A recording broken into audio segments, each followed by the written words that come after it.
நேற்றுக்கு தான் நல்லா பிரியாணி சாப்பிட்டோமே, இன்றைக்கி வந்துட்டு கொள்ளு பருப்பு ரசம் அந்த மாதிரி ஏதாவது செஞ்சுக்கலாம்னு சொல்லிட்டு பிளான் பண்ணி கொள்ளு வேக வச்சுருந்தேன். இந்த ஸ்டைலில் வந்து அம்மாவோடது. கொஞ்சம் தேங்காய் எண்ணெயில் ஜீரகம், கொத்தமல்லி விதை அதை நல்லா தாளித்து கொட்டிட்டு, பச்சை வெங்காயம், பச்சை மிளகா, கருவேப்பிலை இதை நல்லா வந்து தட்டி லைட்டாக பொறு பொறுன்னு ஆட்டி எடுத்திங்கன்னா ரொம்ப நல்லாயிருக்கும். இதை வந்து வீடியோ எடுக்கணும்னு நான் நினச்சிக்கிட்டு இருந்தேன். நான் எல்லாமே கல்லில் ஆட்டி தான் வைப்பேனா அப்படின்னு கேட்டிங்கன்னா இல்லை, கண்டிப்பாக இல்லை. ஏதாவது டைம் இருக்கிறப்ப இப்படி செய்வேன். நான் வீட்டில் மத்தியானம் டைம் இருக்கும்போது கண்டிப்பாக செய்வேன். எல்லாருனாலையும் இதை செய்ய முடியாது. டெய்லி ஆட்டி வைக்கிறதுங்க ரொம்ப கஷ்டம். ஆனால் என்றைக்காவது உங்களுக்கு டைம் இருக்கிறப்போ கண்டிப்பாக இந்த மாதிரி ஆட்டாங்கல்ல ஆட்டி சாப்பிட்டு பாருங்கள், சமைச்சு சாப்பிட்டு பாருங்கள். ரொம்ப டேஸ்ட்டாக இருக்கும். எனக்கு ஆட்டவே டெம்ட் ஆயிடுச்சு. ஆண்டி இருந்துட்டு சுடு சாப்பாடு போட்டு அதில் வந்து பனஞ்சு சாப்பிட்டிங்கன்னா ரொம்ப நல்லாயிருக்கும் அப்படின்னாங்க.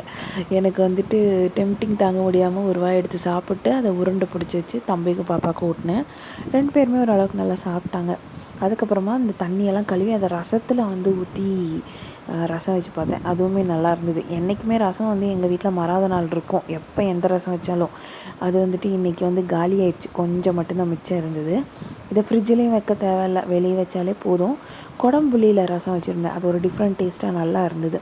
பொரியலுக்கு வந்துட்டு நான் உருளைக்கிழங்கும் கத்திரிக்காயும் இருந்தது. அது வந்து பத்தாது எங்களுக்கு. அதனால் பெரிய வெங்காயத்தை ஒரு இன்க்ரீடியண்ட்டாக யூஸ் பண்ணி பெரிய வெங்காயம் போட்டு, எண்ணெய் உள்ளே வந்து கத்திரிக்காய், உருளைக்கிழங்கு, மேலாப்பில் வந்து வெங்காயம் போட்டு, அதில் குழம்பு சாம்பார் தூள் இருக்கு இல்லையா, அதுவும் போட்டு உப்பு போட்டு கொஞ்சம் தண்ணி ஊற்றி வேக வச்சு எடுத்துட்டேன். ரொம்ப நல்லா இருந்தது. நீங்களும் ட்ரை பண்ணி பாருங்கள்.